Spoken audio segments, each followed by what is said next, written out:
आज के इस वीडियो के अंदर हम लोग रिव्यू करेंगे LB++ के बारे में। तो LB++ में इस तरह से है कि पहले जब LB153 था, जिनके पास में ऑलरेडी है, मैं उनके लिए बात कर रहा हूँ, तो उनको बहुत सारी दिक्कतें ये आ रही थी कि कोई हार्डवेयर आपका चेंज हुआ, आपका LB काम करना बंद हो गया, क्योंकि वो बेसिकली जो है वो सिस्टम आईडी के ऊपर काम करता है, उसका लाइसेंस। तो आपने कोई हार्ड डिस्क चेंज की, रैम बदली या फिर CPU बदला, तो आपका लाइसेंस बंद हो जाता था। तब उस समय में हमें टेक्निकल टिकट जनरेट करनी पड़ती थी और उसके लिए हमें एडमिन को लिखना पड़ता था, उनको नई की जनरेट करके भेजनी पड़ती थी। ये सब चीज़ें पहले की थी 153 के आगे के जितने भी हमारे जो वर्जन थे उसके लिए। लेकिन LB++ के अंदर अभी ये सब चीज़ें निकल गई। अभी आपको टेक्निकल सपोर्ट टिकट जनरेट करने की ज़रूरत नहीं है, ये ऑटोमेटिक हो गया है। यानी कि आपने की जनरेट की, आपका कंप्यूटर LB के सर्वर के साथ में कनेक्ट होके आपका लाइसेंस वो रिलीज करेगा और आप LB यूज़ कर पाओगे। तो अभी ये दिक्कत नहीं रही है कि आप एक ही लैपटॉप में यूज़ करो, आप चाहे जितने लैपटॉप में यूज़ करो, लेकिन एक टाइम पे एक ही लैपटॉप या फिर एक टाइम पे एक ही PC पे यूज़ कर सकते हो। तो ये एक कंडीशन है। जब भी आपको दूसरा PC चेंज करना है, आपको की जनरेट करनी पड़ेगी। तो अगर आप लॉगिन करते हो easyfixlab.com के अंदर, तभी ये ऑप्शन आपको देखने को मिलता है। विदाउट लॉगिन तो ये ऑप्शन आपको देखने को भी नहीं मिलता। तो अभी हम लोग LB++ के लिए पहले उसको ओपन कर लेते थे। यहाँ पे मेरा आइकॉन मैंने यहाँ पे शॉर्टकट रखा हुआ है। तो जैसे ही आप इसके ऊपर क्लिक करोगे, शुरुआत के अंदर आपका इंटरनेट कनेक्शन चालू होना चाहिए। ये बात ध्यान में रखना, क्योंकि LB सबसे पहले वो सर्वर के साथ में वो कनेक्शन करेगा और वो चेक करेगा कि आप उसके सही यूज़र हो, आपका लाइसेंस वैलिड है। तो इस तरह से एक मेनू आएगा। अभी मेरा LB वर्किंग में है तो मैं यस करूंगा। हर बार ये ऑप्शन आपको देखने को मिलेगा। लेकिन अभी समझो कि मुझे एक नया लाइसेंस जनरेट करना है, यानी कि मेरा PC है, मैंने बदल दिया, मेरा LB लाइसेंस वर्जन है, लेकिन मैंने PC बदल दिया है। तो यहाँ पे नो पे क्लिक करेंगे तो इस तरह से एक ऑप्शन आएगा एक की जनरेटर का। तो ये की जनरेटर जो है उसके अंदर आपको यहाँ पे सीक्रेट की, एक बात आपको खास ध्यान में रखनी है कि LB की तरफ से आपको ये सीक्रेट की दी जाएगी, यही आपका लाइसेंस है। तो इस सीक्रेट की को आपको संभाल के रखना पड़ेगा और आपका जो डिटेल है यहाँ पे भरना है, आपका यूज़र नेम और आपका फॉरम का मेंबरशिप नेम। फॉरम का मेंबरशिप नेम यानी कि जो फॉरम के अंदर आपका जो नेम है वो, और यूज़र नेम। तो इस तरह से आपको पूरी डिटेल भरनी है। एक बात खास ध्यान में रखना है, LB का लाइसेंस इश्यू होता है आपके ईमेल आईडी के ऊपर। तो जब भी आप ईमेल आईडी लिखो, उसको पूरा क्लियर लिखो और एक ही ईमेल आईडी रखो। बार बार ईमेल आईडी चेंज करना नहीं है, क्योंकि वो LB के डेटाबेस से निकल जाएगा। तो फिर इन फ्यूचर अगर आपको लाइसेंस जनरेट करना है, कोई दिक्कत आ सकती है। तो ये करने के बाद में जैसे ही आप जनरेट की करोगे, हालांकि अभी मेरा LB++ वर्किंग है तो मैं जनरेट नहीं करूँगा, लेकिन जैसे ही करोगे 20 मिनट में वो अपने आप चालू हो जाएगा। एक बात ध्यान में रखनी है, जब भी आप की जनरेट करते हो तो उस समय में आपके SD कार्ड यानी कि SD स्लॉट के अंदर कार्ड रहना नहीं चाहिए, कोई भी कार्ड नहीं होना चाहिए। दूसरा, उसको आपको चेक क्या करना है कि आप जब जनरेट की करते हो तब से लेके 20 मिनट तक, नेक्स्ट 20 मिनट तक, जब तक आपका LB चालू नहीं होता है, तब तक आपको उसके अंदर कोई भी हार्डवेयर ऐड नहीं करना है, ना ही कोई हार्डवेयर आपको निकालना है। क्योंकि जैसे ही कोई हार्डवेयर निकालोगे या फिर उसके अंदर लगाओगे, आपको नए से की जनरेट करनी पड़ेगी। अगर आपको कोई दिक्कत आती है तो आप LB यूज़र ऑनली ग्रुप के अंदर भी लिख सकते हो। अगर ये सब प्रोसेस करते समय में कोई भी प्रॉब्लम आए, आप LB यूज़र ग्रुप का यूज़ कर सकते हो जो टेलीग्राम में है, और वहाँ पे अपनी क्वेरी लिख सकते हो। तो ये बात हुई कि जो हमारी की जनरेट करनी है उसके रिगार्डिंग। अभी मैं LB को रन करता हूं और अभी हम लोग देखते हैं इसके फीचर्स। अभी मैं आपको और भी चीज़ें बताता हूं कि इसके अंदर 3 और एडिशन आए हैं। स्टैंडर्ड एडिशन, अपना रेड एडिशन, ग्रीन एडिशन, और तो इस तरह से जो एडिशन अलग अलग आए हैं, तो उसका मतलब क्या है उसके बारे में भी हम लोग इस वीडियो के अंदर डिस्कस करेंगे। उसके प्राइसिंग किस तरह से रहते हैं वो भी डिस्कस करेंगे, और बहुत सारे जो क्वेश्चन है मैं उस सभी चीज़ों को इस वीडियो के अंदर कवर करूँगा। तो पहले तो LB ओपन करते हैं LB++ को, और जो चीज़ें है इसके अंदर उसके बारे में अभी हम लोग देख लेते हैं। तो जैसे ही आप क्लिक करोगे वो पहले एक बार सर्वर से कम्युनिकेट करके आपका लाइसेंस वैलिड है वो चेक कर लेगा और एक मैसेज आ जाएगा इस तरह से। अभी आपका तो लाइसेंस वर्किंग में है, इसलिए आपको यहाँ पे यस ही क्लिक करना है। तो ये है एलबी। अभी इस एलबी के अंदर लेबल टाइप यहाँ पे आपको दिख रहा होगा ग्रीन लेबल। अब इसको अभी ध्यान में मत लो, उसके बारे में मैं आपको वीडियो के एंड में बताऊंगा। तो ये मेरा जो ग्रीन एडिशन वाला एलबी है और जो आपके पास में नॉर्मल एलबी है वो किस तरह से होगा, मैं अभी आपको ये चीजें बता रहा हूँ। कि नॉर्मल एलबी होगा, आप एक डीएमआई डेटा एचपी के लिए एक सुपर एडिटर। तो पहले एचपी का डीएमआई डेटा, यानी कि अगर आपके पास में कोई फाइल है, एग्जांपल मेरे पास में HP 440G2, तो इस तरह से मैं उसकी पूरी डिटेल जो है वो मैं चेक कर सकता हूँ।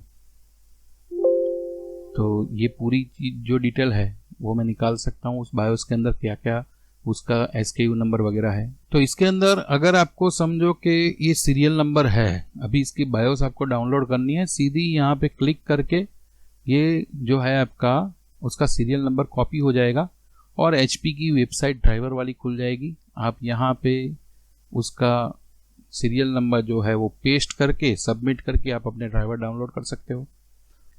HP सुपर एडिटर के अंदर आपको इस तरह से आपको ओरिजिनल फाइल जो है वो आपको यहाँ पे लोड करनी है। आपको जो EXE फाइल है वो लोड करनी है। यहाँ पे एक एडवांस ऑप्शन है, आपको 32 MB 16 MB इन सब चीज़ों के वीडियोस है। तो अभी हम लोग ऊपर से ओवरव्यू अभी ले रहे हैं। तो यहाँ से फाइलें वगैरह सिलेक्ट करके आपको 16 MB की 32 MB की 32 MB की सेपरेट फाइल, ये सब चीज़ें आप यहाँ से ले सकते हैं। वैसे ही यहाँ पे हेक्सा एडिटर दे दिया गया है। हेक्सा एडिटर के अंदर अगर समझो आपको कोई फाइल यहाँ पे ओपन की, अगर मैं यहाँ पे यूनिकोड कुछ लिखता हूँ यूज़र, या फिर यहाँ पे यूज़र नाम का तो है नहीं, लेकिन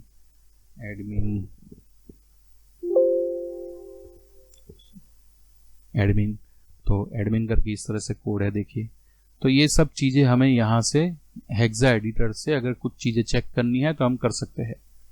SPI बायोस प्रोग्रामर ये फीचर्स अभी आने वाला है, जिसके अंदर बहुत सारी चीज़ें शायद अभी तो यहाँ पे पूरा क्लियर नहीं है क्या क्या चीज़ें हैं, लेकिन SPI ENIT नोवाटॉन MEC JTAG ये फ्यूचर का प्रोजेक्ट है।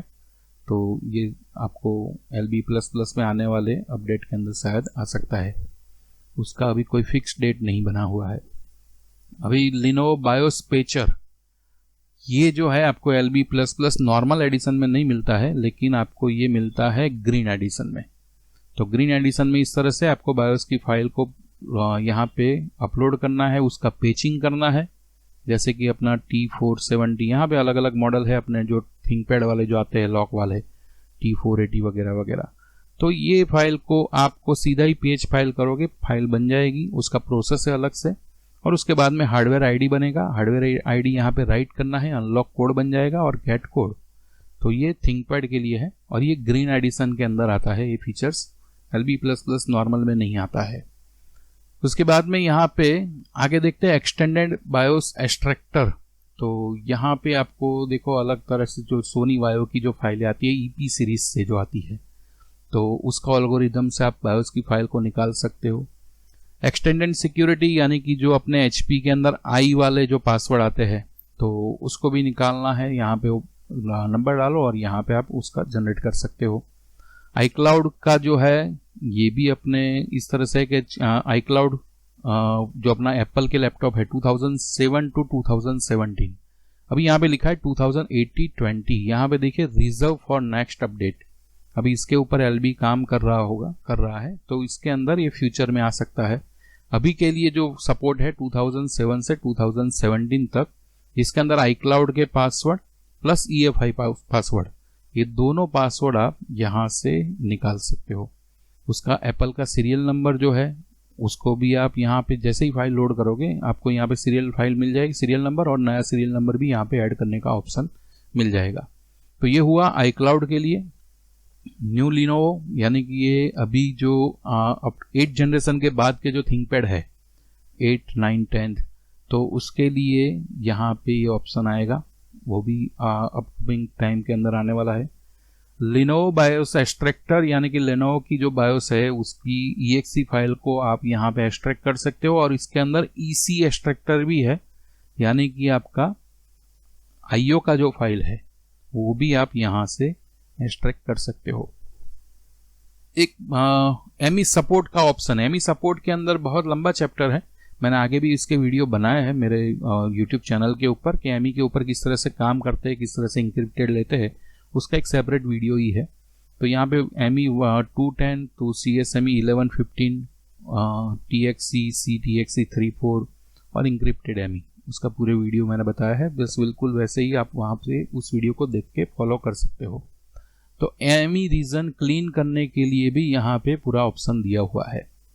UEFI जो है, UEFI के अंदर आपको UEFI फाइल को अगर आपको ओपन करके उसको हेक्सा व्यूअर से देखना है, ये सब चीज़ें आप यहाँ पे UEFI में कर सकते हो।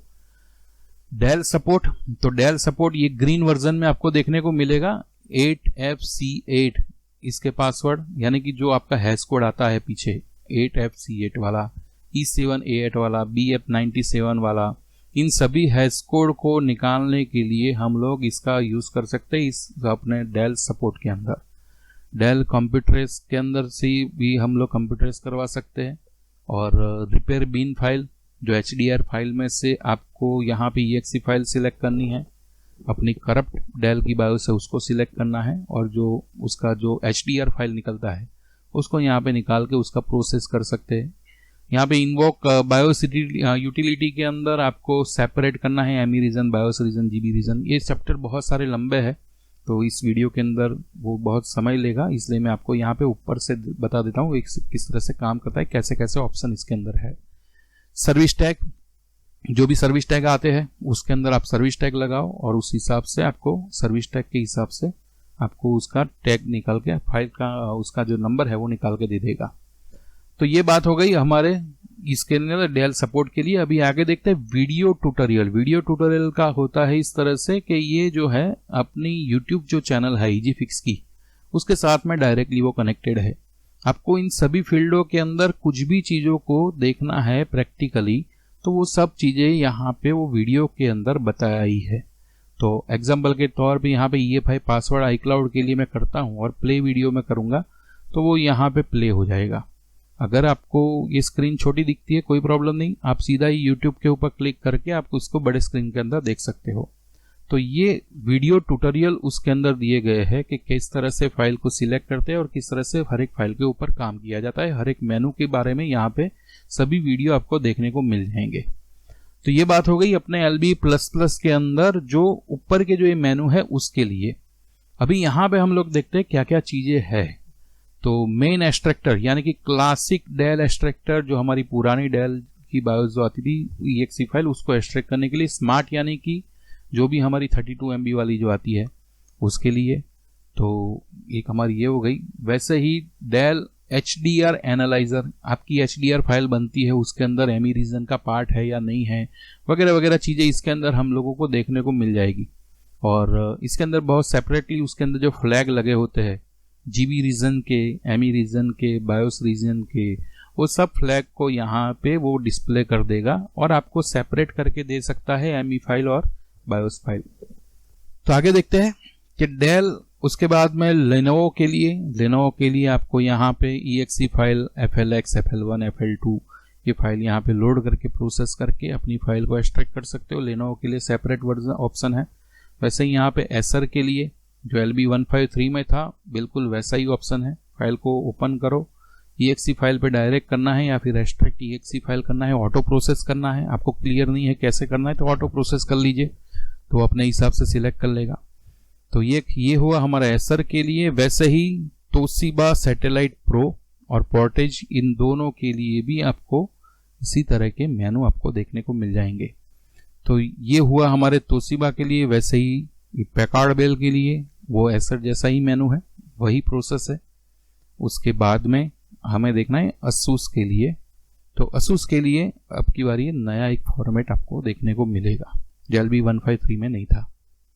तो इसके अंदर आपको असूस के लिए भी बायोस एक्सट्रैक्ट करनी है, उसकी file name, size, BIOS image, image size, GUID, image type, सब चीज़ें यहाँ पे आपको एक्सट्रैक्ट करके दी जाएगी इमेज फाइल के तौर पे। अगर आपको पुरानी फाइल को रिपेयर करनी है तो ओरिजिनल फाइल यहाँ पे रखिए और बायोस का पार्ट यहाँ पे रखिए और रिपेयर ओरिजिनल फाइल कर दीजिए, तो भी आपका बायोस का पार्ट लेगा। पुरानी फाइल में से सिर्फ और सिर्फ बायोस रीजन ही आपका निकालेगा और नई फाइल उसके अंदर बायोस रीजन ऐड कर देगा। वैसे यहाँ पे एक बात मैं आपको बीच में बताना चाहूंगा, आप कोई भी काम ये करो, अगर आपने बायोस की फाइल को रिपेयर किया है या फिर उसको अपडेट किया है इस सॉफ्टवेयर के द्वारा, आपको हर बार एमी क्लीन करना जरूरी है। एक बात ये ध्यान में रखना है। अभी हम लोग देखते हैं HPEXC एक्सट्रैक्टर, तो HP के लिए भी हमारा वही मेनू है सेम जो लास्ट टाइम हमारे 153 में था, बिल्कुल वैसे ही। फाइल को यहाँ पे लोड करो, लोड करके सबसे पहले अनजिप, उसके बाद में गेट एक्सपेक्टेड फाइल्स, और जो भी आपका BID नंबर है, आपको एक्सपेक्टेड फाइल का BID नंबर यहाँ पे दिख जाएगा, उनको सिलेक्ट करो, डिक्रिप्ट करो और उसको सीधा ही फाइल को एक्सट्रैक्ट कर लो।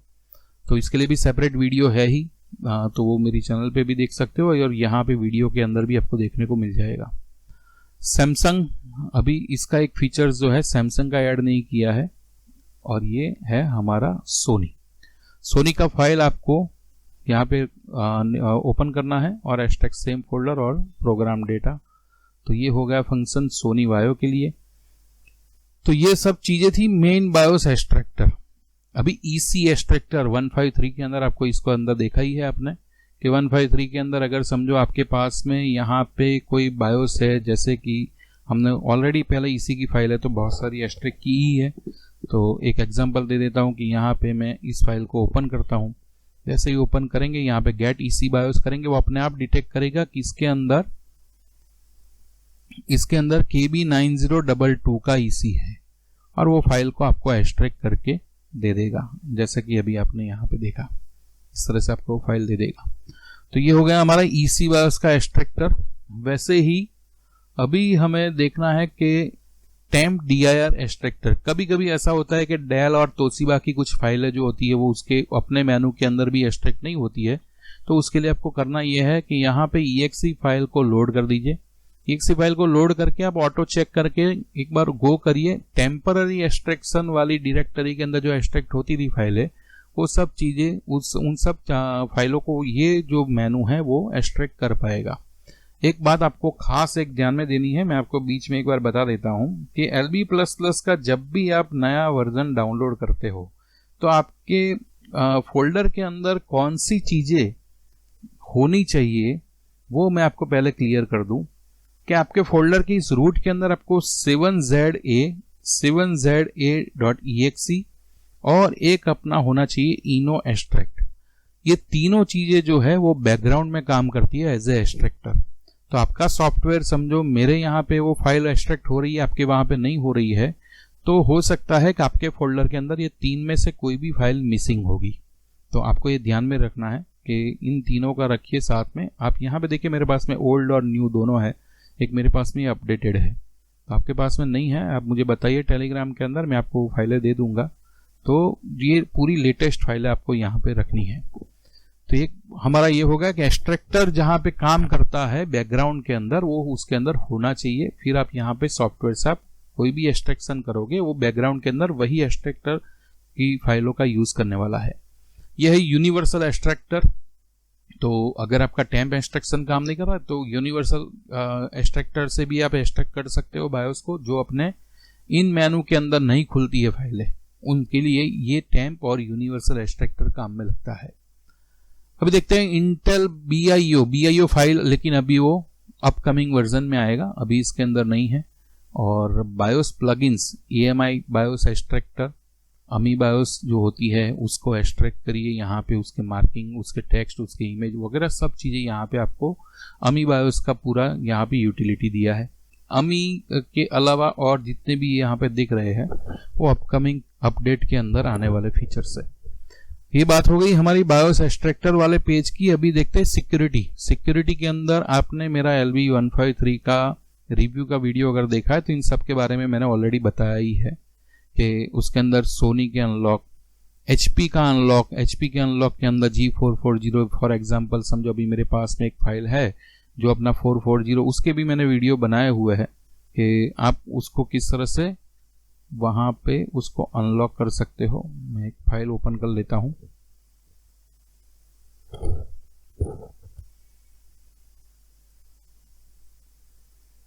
फॉर एग्जाम्पल ये फाइल है और यहाँ पे मैं क्लियर रिसेट फुल UEFI और मैं गो करता हूँ। एक नई फाइल सेव करने के लिए मुझे यहाँ पे ऑप्शन आ गया। मैं अभी उसको कैंसिल करता हूँ, लेकिन देखिए उसके अंदर उसने प्रोसेस कर दी। यहाँ पे आपको पूरे ब्लॉक बता दिया कि यहाँ पे सिक्योरिटी लॉग लगे हुए थे, वो सब उन्होंने वहाँ पे रीसेट कर दिया। तो एक HP का एक्सट्रैक्टर, इसके भी वीडियो है ही, तो उसको भी आप देख सकते हो। वैसे ही एप्पल के जो मैक रीसेट करने हैं, उसका डंप क्लियर करना है, उसके लिए ऐप के अंदर आपको यहाँ पे मैक के अंदर सब मिल जाएंगे। मैक UEFI रीसेट, iMac, तो यहाँ पे UEFI बायोस का डंप फाइल डालो, यहाँ पे clear password, keep serial number, यानी कि आपका सीरियल नंबर रहेगा लेकिन पासवर्ड निकल जाएगा। तो इस हिसाब से यहाँ पे मैक के पासवर्ड क्लियर करने के ऑप्शन दिए गए हैं। वैसे ही असूस के लिए जो है कि आपको शुरुआत के अंदर असूस का मास्टर पासवर्ड जनरेट करना है, तो कोई भी रॉन्ग पासवर्ड डालो, फिर अपना Alt+R प्रेस करना है। तो और उसके अंदर जो भी डेट आती है वो डेट आपको यहाँ पे डालनी है और जनरेट करोगे, यहाँ पे आपको पासवर्ड दिख जाएगा। तो ये हो गया उसका असूस के लिए। फिजित्सु के लिए जो हेक्स कोड आते हैं 5x4 वाले, 6x4 या फिर 8 के, पैनासोनिक, डेल के अंदर BF97 वाला जो भी आपका हैश कोड आता है उसके लिए, एसर का 8 डिजिट का यहाँ पे, लेकिन अभी वो फीचर्स के अंदर शायद इसके अंदर ऐड नहीं किया है, चलो है इसके अंदर, लेकिन ये शायद ग्रीन वर्जन में है। तो यहाँ पे हैश कोड डालना है और उसको अनलॉक करना है, तो 8 डिजिट का पासवर्ड भी यहाँ से आउट हो जाएगा। यहाँ पे कुछ पेड सर्विसेज है, उसको अभी आप उसको इग्नोर करिए। सरफेस प्रो, ये भी चीज़ अभी हम लोग देख लेते हैं, इसके अंदर है। तो ये सरफेस प्रो का पासवर्ड जो क्लियर करने का ऑप्शन है, क्योंकि हालांकि मेरा ये ग्रीन वर्जन है इसलिए मुझे ये सब चीज़ें यहाँ पे ओपन करके दे रहा है। तो सरफेस प्रो के भी पासवर्ड यहाँ पे निकल जाएंगे। एमी क्लीन के लिए यहाँ पे अभी हम लोगों ने पिछले जो 153 के अंदर देखा था कि जो हमारा यहाँ पे 11-12 के लिए अलग था, लेकिन यहाँ पे 1 to 10 ही दिया है। तो आप 1 to 10 का यहाँ पे यूज़ कर सकते हो, उसका फोल्डर ही आपको स्पेसिफाई करना पड़ेगा। LB 153 में था, बिल्कुल वैसी ही है यहाँ पे, तो उसके अंदर अभी हमें आगे डिटेल में जाने की ज़रूरत नहीं है। एमी स्वैपर का मतलब यहाँ पे ये होता है कि आपको एक एमी फाइल जो है उसका फाइल को स्वैप करना है दूसरी फाइल के अंदर, आपको same to same AMI version ही चाहिए। तो आपको यहाँ पे दोनों फाइलें यहाँ पर लोड करनी है और प्रोसेस करनी है। तो जो कॉपी फ्रॉम और पेस्ट इनटू, जहाँ से आपको कॉपी करनी है और जिस फाइल के अंदर आपको पेस्ट करना है, ओनली एमी स्वैपर है ये। तो एमी आपका स्वैप हो सकता है। तो इस तरह से हमारा एमी का ये फंक्शन हुआ। अभी देखते हैं यूटिलिटी। तो ये भी वही सेम फंक्शन है 153 में थे ही, कि विंडोज का की चेंजर है, यानी कि आपकी बायोस के अंदर अभी जो विंडोज का की आता है, बायोस की फाइल को लोड करो, अभी वो यहाँ पे आपको विंडोज का सीरियल की बता देगा। आपको जो भी बायोस उसके उस लैपटॉप के अंदर राइट करनी है उसको यहाँ पे लोड करो और यही सीरियल नंबर आप यहाँ पे पेस्ट कर दो और यहाँ पे इंजेक्ट कर दो। तो न्यू सीरियल नंबर भी आप उसके अंदर डाल सकते हो। तो सीरियल नंबर निकालना ओएस का सीरियल नंबर विंडोज 10 का सीरियल नंबर के लिए है, जो हम लोगों ने 1.153 में देखा ही था। मैक का सीरियल नंबर एडिटर, मैक के लिए अंदर जो भी सीरियल नंबर आपको एडिट करना है, फाइल सिलेक्ट करो, गेट एसएन करो, यहाँ पे वो दिख जाएगा कोड, और आपको जो भी नया सीरियल नंबर डालना है आप यहाँ पे डाल सकते हो। तो वैसे ही आगे देखते हैं डेल अपनी FSOS CRC, तो ये भी हमारे एक मैक के लिए है। FSOS और ओरिजिनल और CLC CRC, तो ये फंक्शन हो गया अपने मैक के लिए। वैसे ही डेल सीरियल नंबर एडिटर, तो डेल का भी सीरियल नंबर यहाँ से एडिट हो जाएगा। आगे देखते हैं स्कीमेटिक हेल्पर, ये अपना नॉर्मल ही है। LB लैंग्वेज आपने इंग्लिश रखा है। बायोस्प्लिटर का मतलब ये होता है, कभी कभी हम लोगों ने देखा है कि हमारी 4096 KB की फाइल होनी चाहिए, लेकिन वो फाइल होती है 5 MB की या फिर 5016 समथिंग, कुछ ना कुछ अलग अलग उसकी साइज रहती है। तो हमें उसमें से जो 1 MB या फिर 2 MB 3 MB हमें कट करना है, बिगिनिंग पार्ट या फिर लास्ट पार्ट, तो हम इसको यहाँ से कर सकते हैं। अदरवाइज आपको HXD एडिटर के अंदर जाके आपको उसके ऑफसेट नंबर देख के ही आपको डिलीट करना पड़ेगा। तो ये भी एक ऑटोमेटेड प्रोसेस है। तो हम लोग इसको बायोस की फाइल की साइज को हम करेक्ट कर सकते हैं। तो ये हो गई हमारी बायोस्प्लिटर। बायोस इमेज इंजेक्टर, ये बहुत बढ़िया टूल है जो 153 के अंदर भी था कि आपने जब भी कोई भी बायोस एक्सट्रैक्ट की तो कंपनी क्या करेगी, कंपनी आपको बोलेगी कि भाई हमारे पास में इसके अंदर बायोस की ही इमेज फाइल है, हम आपको एमी रीजन उसका नहीं दे रहे हैं, यानी कि आपको पुरानी एमी रीजन ही यूज करनी पड़ेगी। तो आपकी जो पुरानी जो फाइल है बायोस की उसको यहाँ पे लोड करिए और बायोस इमेज जो आपने बायोस को एक्सट्रैक्ट किया है और उसके द्वारा जो बायोस इमेज बनी है वो आप यहाँ पे उसको लोड करिए और इंजेक्ट करिए। तो आपकी पुरानी फाइल में से बायोस रीजन अकेला हट जाएगा और नए बायोस इमेज फाइल को वो उसके अंदर पेस्ट कर देगा, यानी कि उसको रिपेयर बायोस हम लोग बोलेंगे। तो उसके लिए मैं एक सेपरेट वीडियो बनाऊंगा, क्योंकि बहुत सारे क्वेश्चन ये भी आते हैं कि सर शायद ओनली हमें बायोस रीजन ही मिलता है, हमारे पास में पुरानी फाइल नहीं है तो क्या करेंगे। तो उसके रिगार्डिंग मैं नेक्स्ट वीडियो बनाऊंगा, तो हम लोग उसको भी देखेंगे कि किस तरह से हम लोग दूसरे भी चांस ले सकते हैं। आगे देखते हैं BIOS separate and repair. BIOS separator का मतलब ये होता है कि आपने कोई भी फाइल को यहाँ पे लोड किया, तो फाइल को अगर लोड करते हो तो उसके अंदर यहाँ पे मैं लोड करता हूँ, आपने फाइल को लोड किया, इसके अंदर बायोस रीजन, एमी रीजन, ये सब चीजें आपको सेपरेट करना है, उसको एक्सट्रैक्ट करना है, तो आप इस तरह से उसको एक्सट्रैक्ट कर सकते हो। तो एमी रीजन भी अलग से एक्सट्रैक्ट हो जाएगा, जैसे कि ये रहा, और उसका बायोस रीजन होगा तो ये बायोस का इमेज, तो ये हो जाएगा। और अगर आपके पास में ऑलरेडी उसका दूसरा फाइल है, दूसरी फाइलों के अंदर से आपको एमी रीजन वगैरह उसके अंदर ऐड करना है, एग्जाम्पल यही की यही फाइल है, उसके अंदर सिर्फ और सिर्फ मुझे एमी रीजन ऐड करना है, तो आप यहाँ से उस एमी रीजन को सिलेक्ट कर सकते हो और only replace in old file, तो ये आप सेपरेट भी कर सकते हो एमी रीजन और बायोस रीजन को। तो ये फंक्शन एक बहुत अच्छा है सेपरेट रिपेयर वाला। और क्लियर चंक, तो जो फाइलों के अंदर चंक रहते हैं तो उसको निकालने के लिए ये ज़्यादातर यूज़ नहीं आएगा। और दूसरी चीज़ ये भी है कि आपका जब भी कभी भी कोई भी प्रॉब्लम आता है तो आप उसके ट्यूटोरियल को देख सकते हो, एलबी के वीडियो ट्यूटोरियल को, उसके अंदर आपको दिख जाएंगे। अगर आपको कोई दिक्कत है तो आप एलबी का रिपोर्ट बग कर सकते हो, और आप एलबी के जो टेलीग्राम के अंदर सपोर्ट ग्रुप है वहाँ पे भी आप लिख सकते हो। सेटिंग के अंदर कुछ खास नहीं है, आपका एमी रीजन का फोल्डर देना है वगैरह वगैरह, यहाँ पे जो 153 में था बिल्कुल वैसा का वैसा ही है। 153 के अंदर इन सब चीज़ों का हम लोगों ने डिस्क्राइब किया ही है। तो ये एक ओवरव्यू था LB++ के अंदर क्या नया आया है। अभी मैं बात कर लेता हूँ इस ग्रीन लेबल के बारे में कि अलग अलग लेबल क्या है। तो सबसे पहले मैं आपको बता देता हूँ कि ये जो प्राइसिंग होता है वो किस तरह से है, उसके बारे में अभी हम लोग डिस्कस कर लेते हैं। यहाँ पे देखिए LB के अंदर बेसिक प्राइस जो है LB++ का बेस प्राइस होता है 9500 life time activated licence software. तो ये जो था कि बेसिक लाइसेंस सॉफ्टवेयर जिसको हमें जिसके पास में LB153 है उनके लिए तो LB++ बिल्कुल फ्री ऑफ कॉस्ट है उसको अपडेट करवाना, उसके लिए उसको कोई एडिशनल फीस पे करनी नहीं है।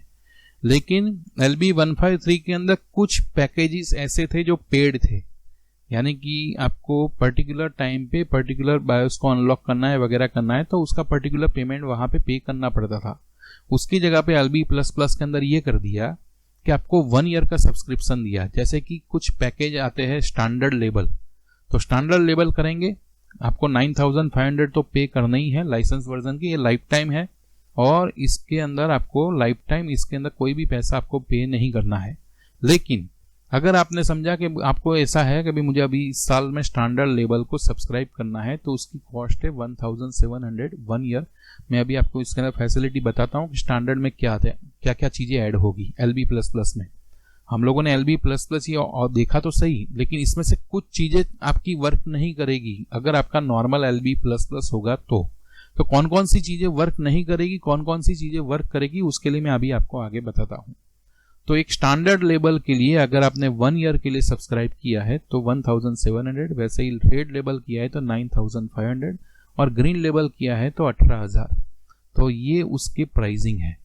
तो 9500 प्लस 1 ईयर की ये सब्सक्रिप्शन है। अगर आपको इनमें से कोई भी लेवल परचेज नहीं करना है कोई दिक्कत नहीं, आपको सेपरेट सर्विस भी आपको लेनी है, आप ले सकते हो। उसके लिए आपको एडिशनली पे करना पड़ेगा, जैसे कि पर्टिकुलर बायोस को अनलॉक करने के लिए आप पे करते थे बस बिल्कुल वैसे ही पे करना पड़ेगा। आपको ये पेमेंट नहीं करना है, आपको सिर्फ और सिर्फ एलबी अकेला चलाना है प्लस प्लस, जिसके अंदर बायोस एक्सट्रैक्शन, एमी क्लीन वगैरह वगैरह होता रहे, तो आपको ये सब नहीं लेना है, तो भी आपका LB plus plus base value वाला तो चलेगा ही चलेगा।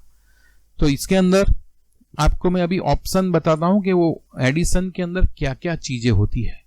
तो आप जैसे ही इजी फिक्स की वेबसाइट के अंदर जाएंगे और वहां पे आपको यहाँ पे आपको एलबी प्लस प्लस का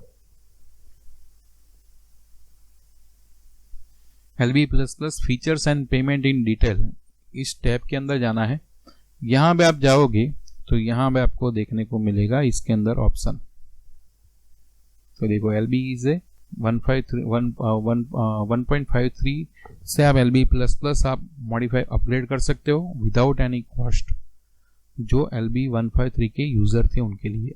अभी आप जो एडिशनल पैकेज लेंगे, फॉर एग्जांपल आपने स्टैंडर्ड लेबल लिया, तो उसके अंदर क्या होगा, all BIOS extractor, BIOS plugins और EC extractor, AMI auto clear. EC extractor वगैरह नॉर्मल में तो आता ही है, लेकिन स्टैंडर्ड वर्जन में भी ये सब मार्क किया हुआ है। Security hash generator, Sony BIOS extractor, ये आप इस मेनू के अंदर आके देख सकते हो कि इसके अंदर क्या क्या चीजें आएगी।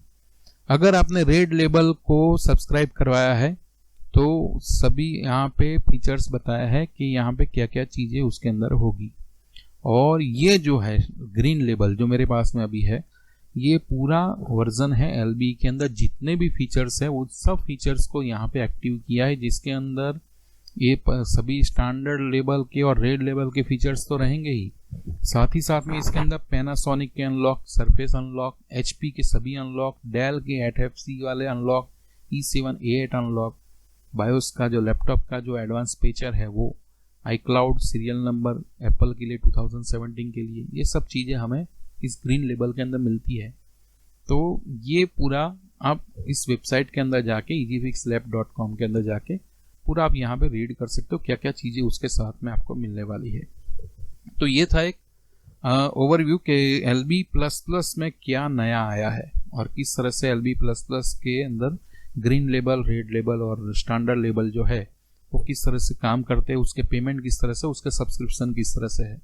अगर आपको कोई भी क्वेरी है आप मेरे इस कमेंट बॉक्स के अंदर लिख सकते हैं। आगे जो मैं वीडियो बनाऊंगा उसके अंदर हम लोग डिटेल में बताएंगे कि पर्टिकुलर बायोस के ऊपर काम किस तरह से करते हैं, उसके रिगार्डिंग हम लोग आगे भी नए नए वीडियो उसके अंदर रखते जाएंगे। धन्यवाद।